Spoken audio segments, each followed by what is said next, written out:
Akankah MK menyetujui gugatan, mengabulkan yang diminta penggugat jika usia cawapres diubah dari 40 tahun menjadi 35? Misalnya nih, akankah Mas Gibran juga langsung bersedia jadi cawapres? Lalu akan jadi cawapresnya siapa? Pak Ganjar atau Pak Prabowo? Wes lah, ini endapkan semua imajinasi itu, ngomong halusinasi semua ini.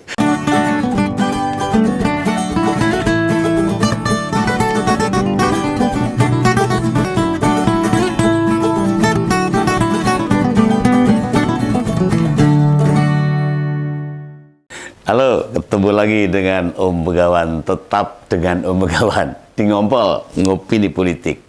Wah, ini Gibran ini kemarin itu ditawarin jadi cawapres. Dia bilang, wah jangan, nanti malah saya dipasangkan dengan Pak Ganjar malah kalah. Dan umur saya belum cukup. Ini kata Mas Gibran. Nah kemarin itu secara tiba-tiba Mbak Puan tuh menyampaikan ada opsi bagi PDIP untuk mengusung Gibran sebagai cawapresnya Pak Ganjar. Itu kalau MK menyetujui revisi batas usia cawapres. Apa koalisi gemuk versi Gerindra bisa tenang ini. Kalau mendengar ini mesti dagdikduk ini. Nah, soalnya selama ini PDIP tidak banyak bicara meneng wae, elegan gitu loh. Dalam konteks judicial review, klausul batas usia cawapres yang 40 tahun menjadi 35 tahun. Bahkan ada yang usul 21 tahun. Aneh-aneh wah ini. Nah, partai pimpinan Mbak Mega ini lebih fokus pada menimbang, mempertimbangkan tokoh yang bisa jadi cawapresnya Pak Ganjar. Ngati-hati. Memilihnya ora grusa-grusu, ora kesusu. Meski kader PDIP, Mas Gibran masuk politik kan baru saja. Mas Gibran tuh baru 3 tahun loh. Dan dinilai prosesnya masih panjang. Masih muda, masih milenial banget. Butuh waktu. Butuh belajar tentang politik. Juga bisa dinilai atau tidak terkesan karbitan gitu loh. Kan masak nih gitu. Sudah tidak ingusan lah pokoknya, yang penting itu. Atau politisi mentah karena baru aja tiba-tiba ujug-ujug meledos di atas gitu loh. Jangan, ini harus melalui proses gitu loh. Barangkali di internal PDIP ada yang menyuarakan itu. Jika MK mengesahkan perubahan batas usia cawapres, daripada Mas Gibran diambil partai lain, kedisian yang sekarang sudah heboh gitu loh. Apalagi relawannya Gibran sama Pak Jokowi itu sudah ke sana. kontrak rumah ke sana.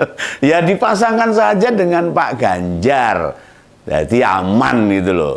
Sama-sama kader PDIP, tapi itu secara hitung-hitungan politik memang tidak bagus lah kalau gitu. Kalau dipasangkan dengan Pak Ganjar, gimana nih nasibnya relawan Mas Gibran yang sudah kelewat mendukung Pak Prabowo, balik isin, bablas rugi. Bengak-bengok ini. Mereka membubarkan diri karena mungkin isin atau malah ikut terus atau ganti nama relawan lalu mendukung Pak Ganjar balik lagi. Saya ya ngerti kalau Begawan atau yang mereka mengoreksi dukungannya.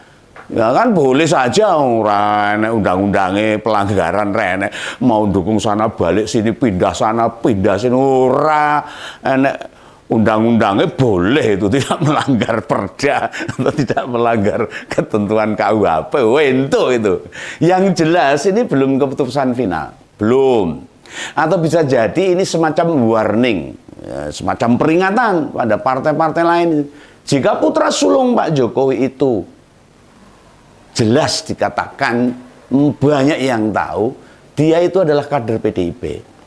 Lah masa orang mau metik buah dari pohon yang mereka tidak tanam. Wah, jenenge nyolong. Orang nandur metik nyolong itu.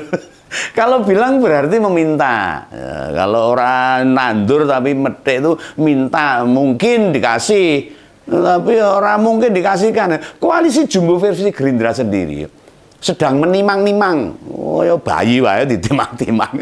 Siapa cawapres mereka yang bakal diputuskan. Karena dari 4 partai yang berkoalisi, masing-masing partai mengajukan cawapres. Ya, geluto dewe wae. Masyarakat ben nonton itu loh. PKB dari awal bergandengan tangan dengan Gerindra. Mesra itu loh. Sudah menyodorkan nama Cak Imin. Lalu Golkar yang gabung belakangan pasti pengen Pak Erlangga yang jadi cawapresnya, karena dalam keputusan partainya Pak Erlangga itu capres dari Golkar. Masa orang itu apa-apa ya mau mengamankan ketua umumnya sebagai cawapres. Nah kemudian PAN yang tahu kader maupun ketua umumnya tidak memiliki elektabilitas tinggi, mung sedang-sedang saja, pilih menawarkan orang lain yang cukup beken saat ini. Ya, dulu ketua tim pemenangannya Pak Jokowi juga itu Pak Erick Thohir untuk jadi cawapresnya Pak Prabowo. Lah sementara Gerindra beberapa petinggi sudah positif menerima Cak Imin. Loh piye nek ngono kuwi? Tapi ketua umum mereka Pak Prabowo naga-naganya. Karpe maksude itu pilih suka sama Gibran. Lah piye wong Gibran tuh punyanya orang lain ya diminta nek boleh. Nek ora, oh piye coba? Malah repot. Lah Pak Menhan kan realistis harusnya.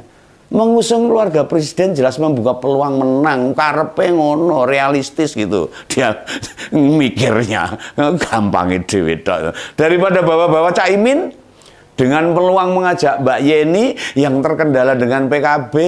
Nah, kita tahu loh, ada konflik yang cukup mengganggu antara Cak Imin dengan keluarga Gus Dur. Artinya NU sangat tidak setuju untuk mendukung Pak Prabowo. Repot. Jadi jika mengusung Mbak Yeni, dipastikan PKB bakal out dari Gerindra ini. Masa Mbak Yeni mau jadi cawapres dan ikut diusung PKB ya mau. Ya, menurut sejarahnya gitu. Kata Mbak Yeni, ada hambatan sejarah kalau mau gabung ke koalisi Tambun itu. Ya mungkin ya dengan Caimin. Mungkin loh ini menurut Begawan. Nah ini kembali ke pernyataan Mbak Puan tadi. Apa yang disampaikan Ketua DPR RI itu pasti menambah menarik konstelasi politik tahun depan, tahun 2024 itu. Pak Prabowo benar-benar terlihat tidak menginginkan didampingi siapapun kecuali Gibran. Lah, beberapa langkah setidaknya sudah terlihat yang dihasilkan dari manuver Gerindra itu. Misalnya tiba-tiba politisi senior di PDIP Pak Effendi Simbolon mendukungnya, jarene mungkin itu, atau Mas Budiman Sujatmiko tanpa kabar apapun datang ke kediaman Pak Prabowo. Yo ngopo meneh ini, mbiyen mungsuhan saiki kancan. Ini benar-benar mengejutkan. Bukankah dalam perjalanan atau pertarungan 2014 dan 2019 PDIP habis-habisan bertarung dengan Pak Prabowo dengan ribuan relawan. Loh saiki kok beda. Nah terlebih yang mengherankan lagi, Mas Budiman yang mantan aktivis PRD bisa menyanjung-nyanjung mantan Danjen Kopassus ini. Di sini perlu ditegaskan loh. Saya setuju dengan Mas Budiman, tidak punya dendam, boleh. Sudah memaafkan kesalahan Pak Prabowo, boleh. Dan sebagai orang beragama itulah yang harus dilakukan. Tapi bagaimana bisa PDIP punya capres sendiri, tapi petinggi PDIP malah mendukung lawan? Lagi piye no ini? Nah, ini tidak bisa, ini etikanya nggak boleh. Tapi ya rapopo nek gelem pengen tadi gelandangan politik. Apakah visi yang diusung Pak Prabowo yang sebegitu menggoda Mas Budiman sehingga ke sana? Ingat loh Pak Budiman, Mas Budiman. Banyak aktivis era seangkatan panjenengan yang mempertanyakan sikap itu. Wong Mas Alif aja sampai buat konten khusus soal Mas Budiman. Saya gelo ini dengan Mas Budiman ini. Membuat malu saya loh, itu loh. Tidakkah setidaknya Mas Budiman menjaga perasaan keluarga aktivis yang bersama-sama dengan panjenengan berjuang bersama-sama, yang jenazahnya sampai sekarang belum ketemu. Loh, Mas Budiman mau mengabaikan apa yang dirasakan oleh keluarga Petrus Bima Anugrah, Yani Afri, Wiji Tukul, seorang penyair dari Solo itu, dan sebagainya. Tidakkah terpikir kalau ditanya mereka, apa yang mau Anda jawab? Apa yang mau Anda sampaikan? Pak Prabowo tidak hanya berhasil menarik 2 petinggi PDIP loh, tapi juga menggoda beberapa relawan Pak Jokowi, seperti Joman, Immanuel Ebenezer itu, yang kini berganti nama Prabowo Mania 08. Lalu relawan yang lain termasuk relawan Mas Gibran yang ikut-ikutan itu, ikut mendukung Pak Prabowo. Ini semua dilakukan dalam rangka merangkul Gibran agar mau jadi pendampingnya Pak Prabowo. Tapi apakah jika Gibran bersedia, baik PKB, Golkar, dan PAN akan tetap di sana, atau mereka undur diri dari koalisi jumbo itu? Kita lihat aja. Secara pribadi saya tidak yakin Gibran akan bersedia jadi cawapresnya Pak Ganjar. Apalagi cawapresnya Pak Prabowo. Di awal tadi saya sudah mengatakan, usia belum cukup, engkau tidak kalah. Meski MK mengabulkan gugatannya loh, soal ambang batas usia loh. Berkali-kali Presiden sudah menegaskan, Gibran butuh waktu, butuh proses, butuh ditempa. Dan Mas Wali juga sudah menyampaikan itu berkali-kali. Walau dirinya masih perlu banyak belajar. Nah ini yang perlu kita pahami. Tidak seperti yang dituduhkan para pembenci Presiden. Masa Gibran dicawapreskan orang lain, kok bisa-bisanya itu politik dinasti? Kan ya enggak. Kecuali kalau yang mencalonkan itu Pak Jokowi. Lah, yang mau itu Pak Prabowo loh yang mau itu. Bukan Pak Jokowi loh. Apa bisa Pak Jokowi maksa Pak Prabowo? Ya jelas tidak. Kalau bisa maksa, pasti Pak Jokowi minta Pak Prabowo jadi cawapresnya Pak Ganjar. Ini pasti selesai urusannya. Ya jangankan Pak Prabowo, Pak Surya Paloh mengusung Pak Anies saja bisa kok. Dan tidak dipaksa harus mendukung capresnya PDIP. Nah, jadi kira-kira nih, akankah MK menyetujui gugatan, mengabulkan yang diminta penggugat, jika usia cawapres diubah dari 40 tahun menjadi 35? Misalnya nih, akankah Mas Gibran juga langsung bersedia jadi cawapres? Lalu akan jadi cawapresnya siapa? Pak Ganjar atau Pak Prabowo? Ini endapkan semua imajinasi itu, ngomong halusinasi semua ini. Biarkan Gibran menjalani takdirnya sendiri, berproses menjalani dinamika serta belajar dari perjalanan politiknya. Pilihan yang realistis bagi Gibran mau lanjut 2 periode, maju Pilgub Jateng atau DKI, itu akan lebih elegan. Itu makin berguna bagi dirinya juga bagi kita semua. Daripada menerima pinangan posisi cawapres meski potensi menangnya tinggi. Ini ada hal-hal buruk yang akan menyertainya nanti. Ya dinasti lah, ya kepentingan lah, macam-macam. Ada kerugian di pihak Gibran nanti. Gitu ya, ini pesan Begawan. Sampai jumpa di ngompol-ngompol berikutnya.